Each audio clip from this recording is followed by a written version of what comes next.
Everybody's talking about the all-new hybrid 2026 RAV4, the newest generation. But what I have for you guys is a 2025 model. This is actually a base LE, and it is not hybrid. This comes in at under $30,000 before destination. In today's video, we're gonna test out the 2025 RAV4, see how good it is with this 8-speed auto non-electrified powertrain. And after our review, we're gonna head back to the office and look for deals on the RAV4 LE in my area. Is it a good buy? Should you just buy the hybrid? Should you wait for the new 2026 model? And we're also going to put it on the spreadsheet to see actually how good of a buy it is here in 2025.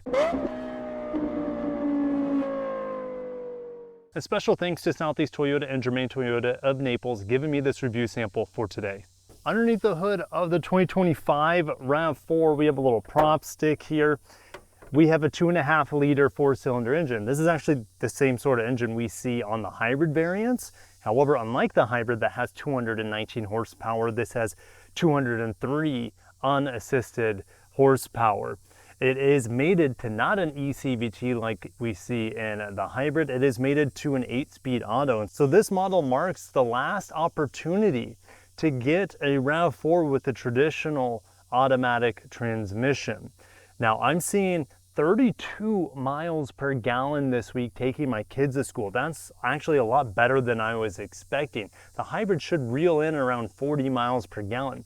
This base LE is literally base. It's front wheel drive, even though you can get all-wheel drive on this LE model. Now on the market right now, we're seeing the hybrid model go for $3.5 grand more than this base non-hybrid model. And we'll dig in to see if it's actually worth it to get the hybrid after we're done driving it today. Even on this base grade, we have some engine dampening materials here on the hood. I can see it in the back of the engine compartment right here. So Toyota's done a decent job. I even see it around the wheel wells, some deadening material. So Toyota's doing a good job in this base model to reduce noise, vibration, and harshness. As we look at the front of this LE, we don't have fog lights, we don't have any parking sensors, for example. We do have some nice LED daytime running lights, but we do have incandescent bulbs for the turn signal. Not a whole lot to talk about up front, but let me know if you like this design over the new hammerhead design on the 2026 model. These are no doubt the dorkiest wheels you're gonna find on a RAV4. These are 17s, and 17-inch wheels lead for a 225 to 65 thickness. So we have a nice thick sidewall here, which does provide pretty good ride quality, as we'll find out here in a little bit. So these are just wheel covers over steel wheels. The hybrid LE has standard 17-inch wheels as well, but those are alloys. They have a little bit more street cred. This base LE from the side doesn't have turn indicators here. We don't even have paint matched side mirrors. We don't have smart key access. In fact, we have a traditional key. Yeah, key ignition. There's no push button start. If you want that, you have to go to, I think the XLE will give it to you, but the hybrid definitely gives it to you standard. There's no roof rails here either that you would see on higher grade models. Also, back to these side mirrors, there is no blind spot monitor. That's how base this is. Now you can get optioned that on this vehicle for over $500 a blind spot monitor, but hey, I like reviewing the base of the base. This is something I'm gonna miss with the new generation RAV4, and that is the dual exhaust. It's even standard on this base LE trim. I like the RAV4 badge with a blacked out 4 there, nice touch. LE badge here. They didn't have to do that being a base model, but they did. I appreciate it. Just pretty basic back here. No parking sensors, of course. No kick sensor, no automatic lift gate. This is just shock assisted, shocks on each side, of course. And this is where the RAV4 will continue to succeed with the next generation. Just tons of space back here. I even have a spare tire. Well done, Toyota. Seats fold down. 60/40. I don't have levers back here. I can reach and fold them down if I need to. And I have one light back here and no 12-volt accessory on this base trim. Got to slam it down the old-fashioned way. All right, getting into the back, you can see bump booster seats in here. Been taking my kids to school. So much more room in this SUV compared to another SUV I was driving this week in the Audi Q5. A small drivetrain hump here in the middle. This has options from my distributor, some USB A's down here at the bottom.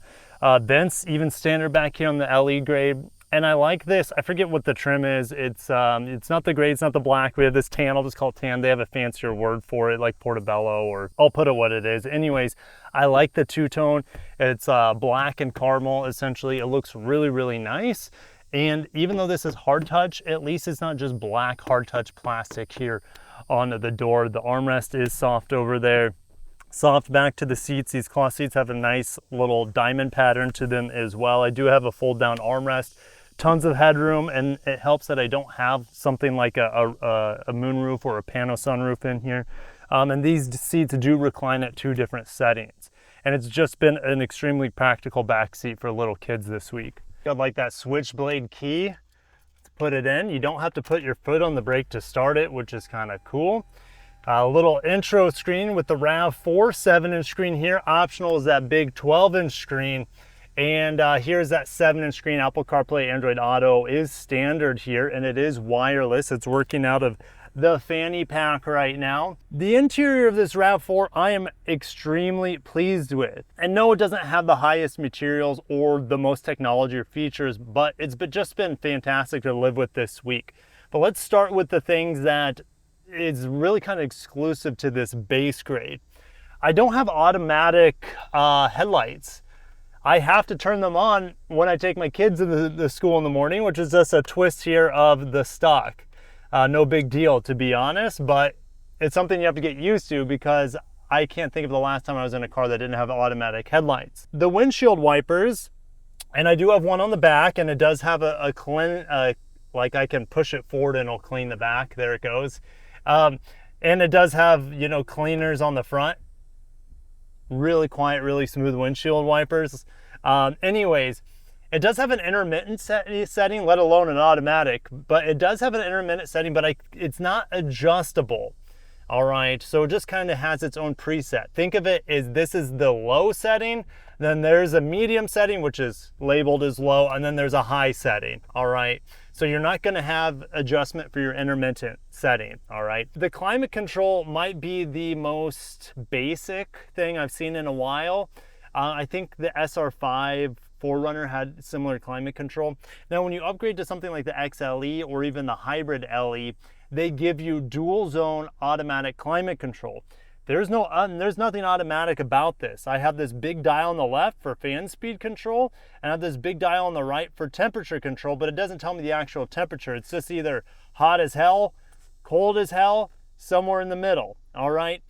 Personally, I love it. I love just interacting with this climate control. If it was not automatic, but it was all touch capacitive, it would be like, shoot me. But since it's really easy to work with, I don't mind fiddling with it with these nice tactile rotary dials, okay? No heated seats in here, no heated steering wheel, no ventilated seats, but these cloth seats do a great job of keeping me cool. No wireless charger. I do have a USB-A back here, a little 12 volt. This screen, I still have Sirius XM in here, which a lot of manufacturers are ditching.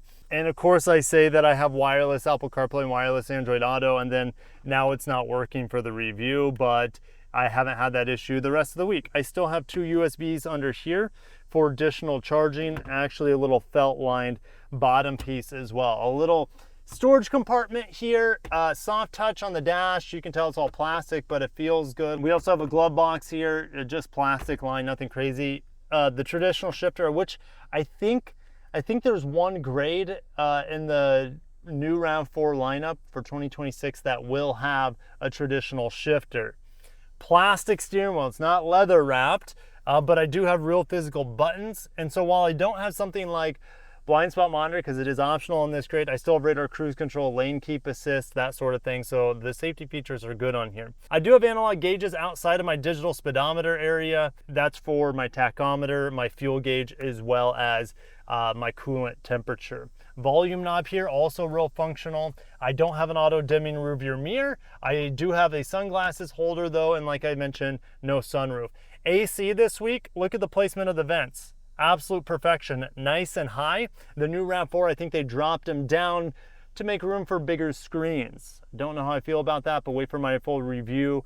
I will be driving the new RAV4, I don't want to say exactly when, it's probably on embargo, but this fall. So stay tuned for my driving impressions on the new fully hybrid next-gen RAV4. All right, it is pretty basic plastic materials in here, but I'm okay with that for around $30,000. I mean, it's even hard touch here on the top of the door panel, which is pretty rare. I have sport modes, auto brake hold, which is a great feature as well. Comfort in here though has been pretty good. Like I said, the seat's good, nice cushy armrest for the center here. The one over here could use a little bit more padding, but nothing really to complain about. All right, so let's go and start driving the basic, last of its kind, non-hybrid RAV4. Backup camera, what can I say? I have predictive lines. Sometimes they don't give you that in basic cars. And now, just like idling out of my driveway, you know, the hybrid is so good at being smooth and kind of vibration free for the most part.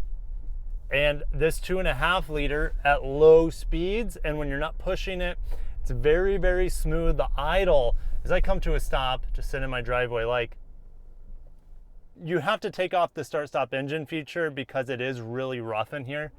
It shakes the whole car, even makes noises when it happens. But when it's idling, it idles at like 800 RPM.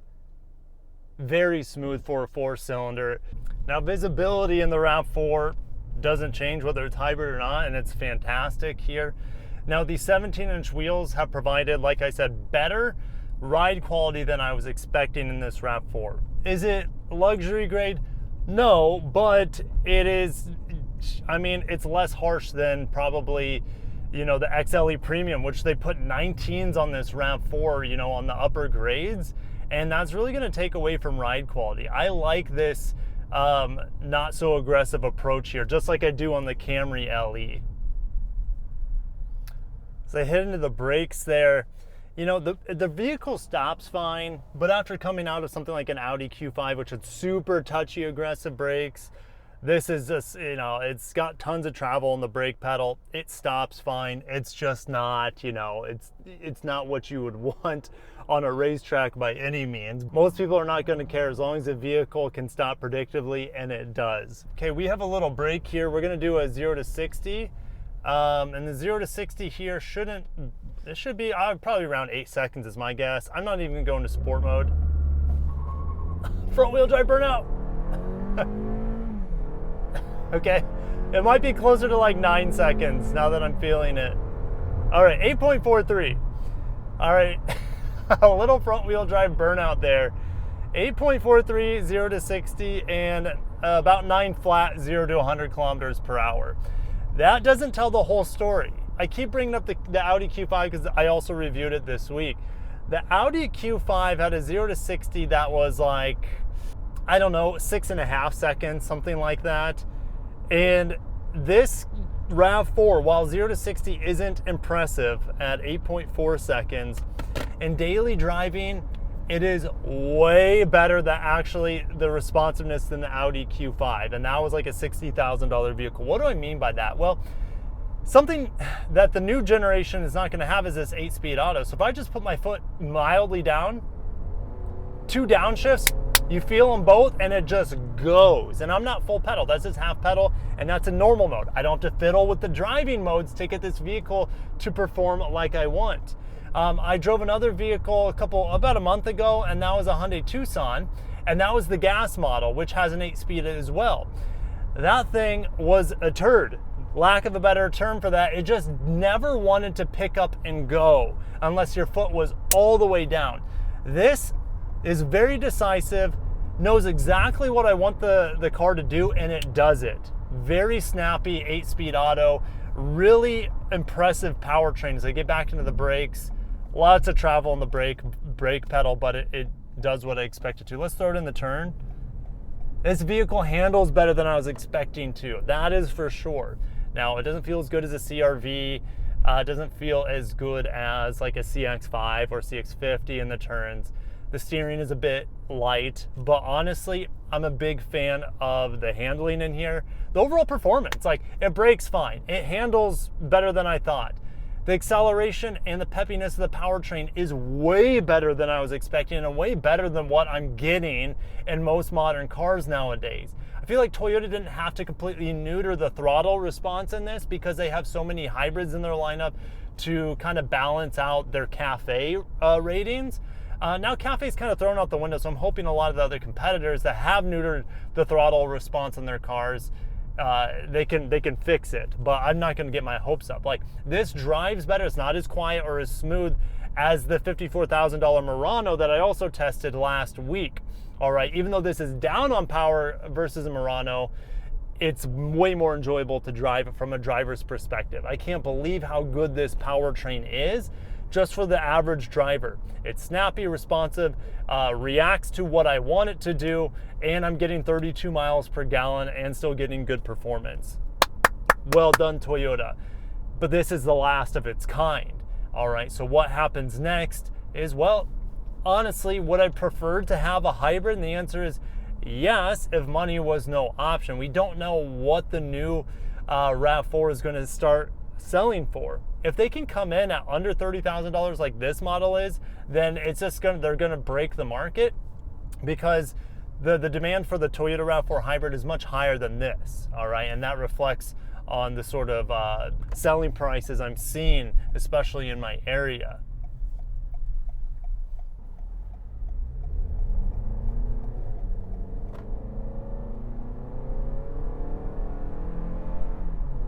So good. It's so good. Oh, I was not expecting to be impressed by this RAV4 base. Now, yes, there's more features I'd rather have. It would be nice to have automatic climate control, get the blind spot monitor, and you know, keyless ignition would be nice too. This is a little too old school for me, but honestly, you get used to it. It's not that big of a deal, and I'm just happy every time. Once everything's set up in here, I'm really, really happy. It's really, really good car. Climate control interaction's fantastic. Radio, fantastic. The base sound system in here is pretty solid. The comfort is good. The visibility is great. The ride quality's pretty average, but I'm happy with it.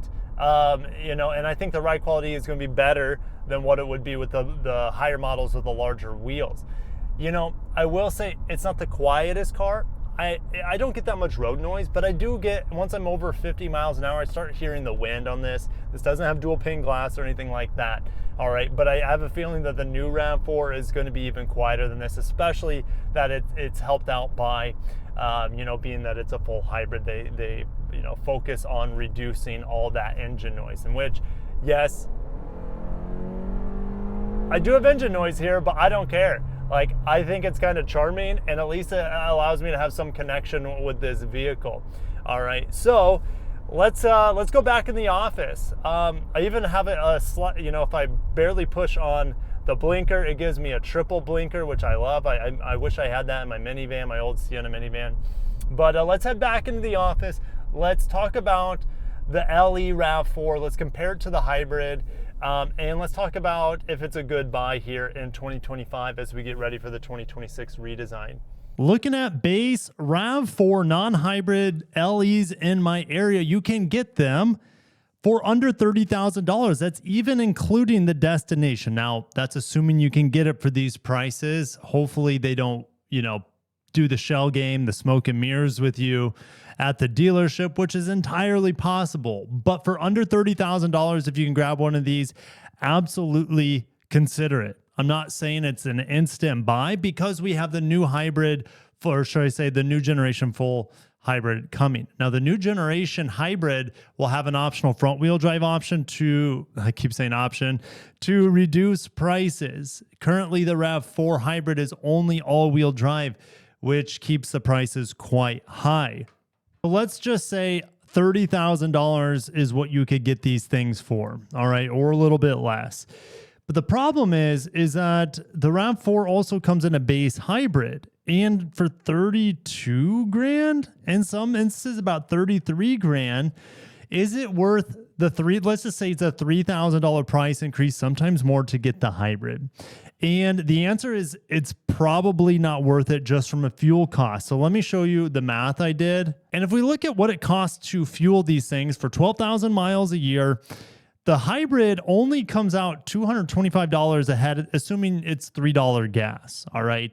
If you are in California, to make up that price difference, assuming there's a $3,500 price difference, sometimes it's less, Keep that in mind. But if you spent $3,500 more for a RAV4 Hybrid LE compared to the standard RAV4 LE, it would take you 15 and a half years if you have $3 a gallon gas to make up the price difference, or 11 and a half years if you're in California with really expensive gas. Now, there are benefits. It's not just fuel savings that the hybrid gives you. It gives you more power. It gives you standard all-wheel drive. It is quieter. It is a little bit smoother. There's less maintenance overall, especially on the brake pads and the brake rotors. The regen braking really makes it so you don't have to change your brakes hardly ever in a hybrid. The LE hybrid also has more features than the standard RAV4, which has dual auto climate control. It has push button start. It has all-wheel drive, 17-inch alloy wheels, and active grille shutters and roof rails. Blind spot monitor is still optional in both grades, if I remember correctly. So you get a lot in the hybrid, but it does cost you a lot. And it's really going to be up to you to decide if it's worth it spending the extra on the hybrid. Now, the next generation, you don't have a choice. It's just hybrid only. And with the front wheel drive coming in, maybe they can reduce the pricing. All right. So here's the thing. If you're thinking about getting a RAV4 hybrid right now, see if you can wait. See if you can wait, because you might be able to get the next year's model for cheaper, because of, well, mass production of the hybrid system resulting in lower prices, but also the front wheel drive. All right. They can't increase the base price of the RAV4 too much. All right. Versus what we have right now, which is just under $30,000. So if you don't want a RAV4 hybrid, or you just want the cheapest RAV4 hybrid or not, you don't care, then the LE is a fantastic buy. And if we look at the Camry LE, would I pick it over the RAV4? I mean, look, they're even cheaper than a RAV4 base right now. All right, we're about $29,000 best case scenario versus $28,000 best case scenario. The LE Camry, with its 60 miles per gallon, silky smooth and super quiet driving dynamics, it's a better car. There's no doubt it's a better car, but if you don't want to sit low to the ground, you'd rather sit up higher. You want that functionality of the hatchback. I get it. The RAV4 still has its place. Okay. The Tucson, I wouldn't touch this thing. Yes, it is cheaper than a RAV4, but it drives like crap in comparison, mainly due to the super lethargic 8-speed auto in there. The only car I would consider possibly over this RAV4 would be the CX-5. The CX-5 doesn't have as much peak horsepower, but it has a really nice interior compared to the RAV4. You know, it's looking more dated actually than the RAV4's interior, but I do have a leather wrap steering wheel, and that does count for something. All right. And let's see here. It's about the same price, maybe a little bit less than a RAV4 gas, but you still have a 6-speed auto in here. Very fun to drive. This is equally as good, if not slightly better than the RAV4 I drove today, but I haven't driven this car, so maybe I would change my mind. All right. CR-V. Well, the CR-V comes standard with turbo power, but it's CVT. I don't actually like the CR-V non-hybrid whatsoever, so I would not be getting it. It's functional. It is affordable, right? It's $30,000, the base trim. But I would, and while I do like, I just want to see the interior here real quick. I do like this interior a little bit better than the RAV4s. This is a 25. The 26s have a better screen here with wireless Apple CarPlay and Android Auto. So I'd wait for the 26 model, to be honest, instead of buying this. But yeah, this even has all weather mats in it, which is pretty decent. CR-V is an okay buy. It's a good deal, I would say. I would still pick a RAV4 without hesitation, and a CX-5 without hesitation, unless we're talking about the hybrid models. I like the looks of the Rogue. Rogue does everything well. The CVT sucks in it. And the turbo, the VC turbo in it, I wouldn't touch. I would only lease a Rogue here. And I do like the base wheels. Base wheels are way better than the Toyotas. All right. So it's a good buy. Again, I just much prefer the RAV4 here. So where's the RAV4 going to end up on my spreadsheet? All right, there's a lot of good things. I don't have a lot of bad things to say about the RAV4 other than it is lacking a ton of features. And I feel like that's why I like the Camry. It's a better value than this. All right. from the powertrain to the available options on the LE Camry. It's just a better vehicle overall. But if you need, like I said, the hatchback, you want to sit up higher, etc. Okay, I love the powertrain here. Way better than I was expecting. The only con, maybe it's a little loud. Yeah, but that's okay because the engines are doing exactly what I want it to when it does it.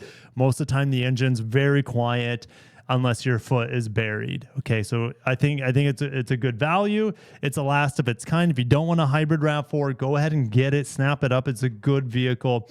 32 miles per gallon. It's spacious. You have great HVAC controls. Great. You have a volume knob.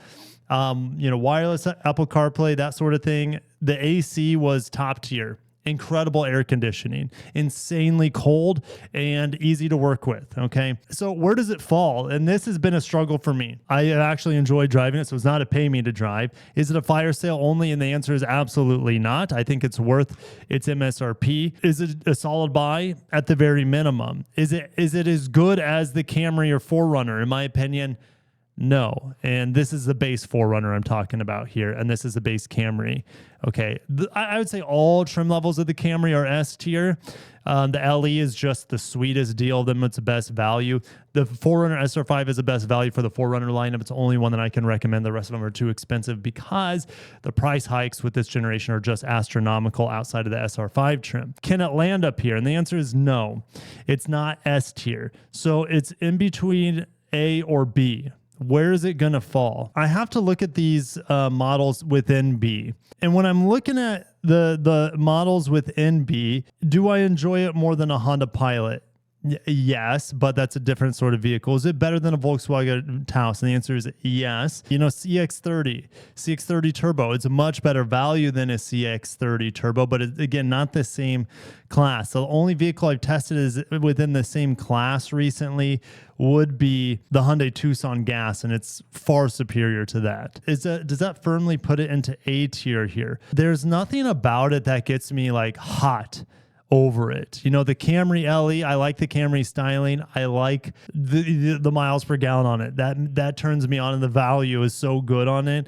But there's nothing about this RAV4 as I'm looking at these other A-tier vehicles that make me like have a little bit of passion. There's no passion. I'm just passionate, I guess. So here's a rationale. Am I passionate for what Toyota's been able to package here? A responsive powertrain with good fuel economy, with overall, like, it has no weaknesses. And for that fact, it has no major weaknesses, because if I look inside of these vehicles here, they absolutely do have weaknesses. And so I think I'm just going to put it at the very bottom of A. It does just about everything I ask it to, and it does it really, really well. And I think this is it's going to be scary, because when the new 2026 redesign comes out and we're able to get, and I will review a base LE RAV4 hybrid from my local dealer. I know I won't get it through the press fleet, but I'm a bit worried that the new RAV4 could be, now Toyota could fumble it a bit. They could fumble the handoff.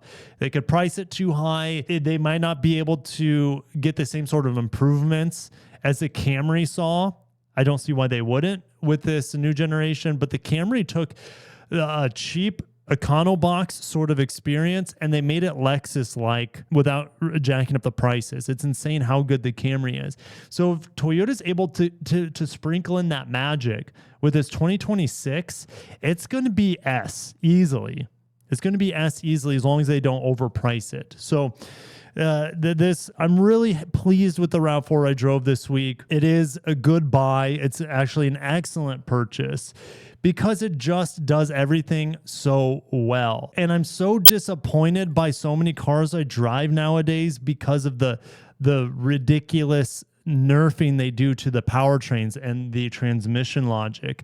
I have none of that going into this vehicle. The Q5 had a lot of nerfing. The Taos had a lot of nerfing. When I have that sort of lackluster experience from the powertrain, it instantly puts it down into this C category. Now, there are plenty of cars down here that have great throttle response, so that's not the only thing that drops it down, but the ADX Absolutely. The Murano, absolutely. The the Nissan Rogues and the Hyundai Tucson of the world, yes, absolutely. And they get smacked down real easily due to just a really unpleasant driving dynamics from the powertrain. And the RAV4 here has nailed it for a really good price.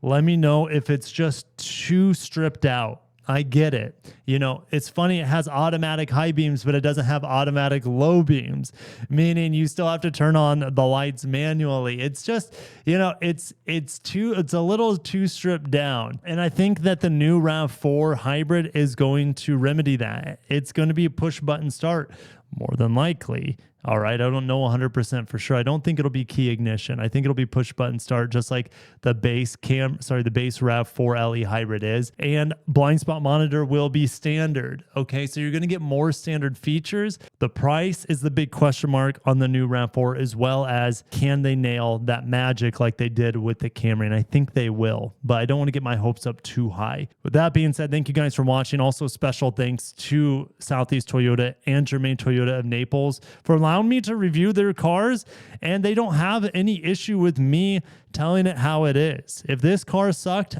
I would not hesitate to say that it sucks, because look at the Corolla. The powertrain sucked on that, and this was a base Corolla that my local dealer lent to me, and you know, I had no problem smacking it around for what it was. All right. So with that being said, it's a fantastic buy. It's definitely a better buy than the Corolla LE because the Corolla Hybrid LE isn't that much more expensive and is a way better car. I'm going to end it there. Thank you for watching. Stay tuned for more RAV4 coverage, because this is the fall. This is the fall, meaning autumn, not the downfall. This is the autumn of the RAV4, a brand new redesign, while Toyota is coming off the best year ever. 475,000 units sold last year. It is the #1 selling vehicle in the United States. The RAV4 has incredible momentum, and I cannot wait to give you my hands-on coverage this fall with the fully hybrid 6th generation RAV4. Cannot wait to drive it. All right. In the meantime, if you need a base RAV4, go snap up the LE before it is retired for full hybrid. Thank you guys. Have a great day and peace.